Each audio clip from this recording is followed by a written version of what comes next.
அஸ்ஸலாமு அலைக்கும். Hi friends, சகருக்கு சாப்பிட்ற மாதிரி ஒரு ஹெல்த்தியான புலாவ் ரெசிபி தான் பார்க்க போகிறோம். ஸோ இந்த ரெசிபி நான் நிறைய தடவை ட்ரை பண்ணி பார்த்துட்டு அதுக்கப்புறம் தான் உங்களுக்கு ஷேர் பண்ணுறேன். செம்ம டேஸ்ட்டாக இருக்கும். ஸோ தேவையான வெஜிடபிள்ஸ் எல்லாமே கட் பண்ணி ஈவினிங்கே எடுத்து வச்சாச்சு. கடையிலேருந்து வந்துட்டு அதுக்கப்புறமா தான் நான் அந்த ரெசிபியை ஷூட் பண்ணேன். தேங்காய் எண்ணெய், அதுக்கப்புறம் நெய் கொஞ்சமாக சேர்த்துட்டு ஹோல் ஸ்பைசஸ் சேர்த்து தாளிச்சிட்டு 3 பெரிய வெங்காயம் 4-5 பச்சை மிளகா போட்டு நல்லா வதக்கிக்கணும். வெங்காயம் வதங்கிட்டு இருக்கும் போதே தேவையான அளவு உப்பு சேர்த்துக்கிறேன். நல்லா மூடி போட்டு வெங்காயம் முருக வதக்கிக்கோங்க. இன்னொரு பக்கம் ஜாதிக்காய் இருக்கு இல்லையா, அது இருந்துச்சுன்னா சேர்த்துக்கோங்க. இதோட ஃப்ளேவர் சூப்பராக இருக்கும். ஜாதிக்காய் சின்ன பீஸாக கொஞ்சோன்னு எடுத்துட்டு வெங்காயம் வதங்கிட்டு இருக்கும் போது அதில் சேர்த்துக்கோங்க. இந்த அளவுக்கு சேர்த்தா போதும், ரொம்ப அதிகமாக சேர்க்க வேணாம். இப்போ இதில் 1 டீஸ்பூன் இஞ்சி பூண்டு பேஸ்ட், கட் பண்ணி வச்சிருக்க மல்லி புதினா, சிக்கன் போன்லெஸ் சிக்கன் இல்லைனா போனோடு இருந்தால் கூட நமக்கு தேவையான அளவு போட்டுட்டு நல்லா வதக்குங்க.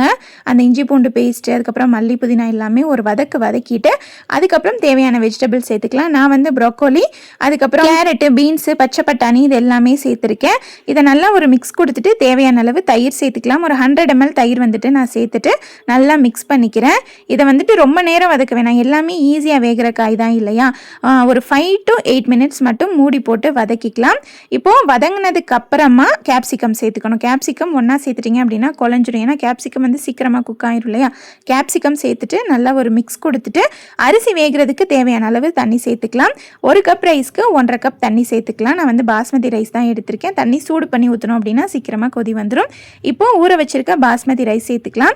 கரெக்டாக நான் ஒரு 20 minutes ஊற வச்சுட்டு அதுக்கப்புறமா பாஸ்மதி ரைஸ் சேர்த்துட்டு நல்லா மிக்ஸ் பண்ணிவிட்டு தேவையான அளவு உப்பு சேர்த்துக்கோங்க. ஃபஸ்ட்டே உப்பு சேர்த்துருக்கோம், அதனால் பார்த்து சேர்த்துக்கோங்க. இப்போ தம் போடுறதுக்கு ஓப்பன் பண்ணி பார்த்தோம் அப்படின்னா இந்த அளவுக்கு தண்ணி இருந்துச்சு. இந்த ஸ்டேஜில் தம் போடக்கூடாது. திரும்ப மூடி போட்டு ஒரு 3 to 5 minutes வச்சுட்டு அதுக்கப்புறமா ஓப்பன் பண்ணிங்க அப்படின்னா அந்த தண்ணி சாப்பாடு எல்லாம் இந்த மாதிரி ஒன்றா வந்திருக்கும்.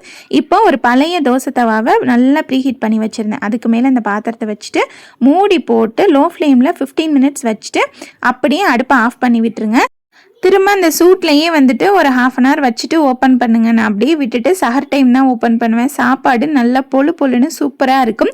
கண்டிப்பாக இந்த ஹெல்த்தியான புலாவ் ட்ரை பண்ணி பாருங்கள். நாள் முழுக்க நமக்கு டயர்ட் ஆகாமல் நல்ல எனர்ஜெட்டிக்காக சூப்பராக இருக்கும். இது கூட ஒரு சிக்கன் கிரேவி இல்லைன்னா மட்டன் கிரேவி இருந்தால் ஓகே.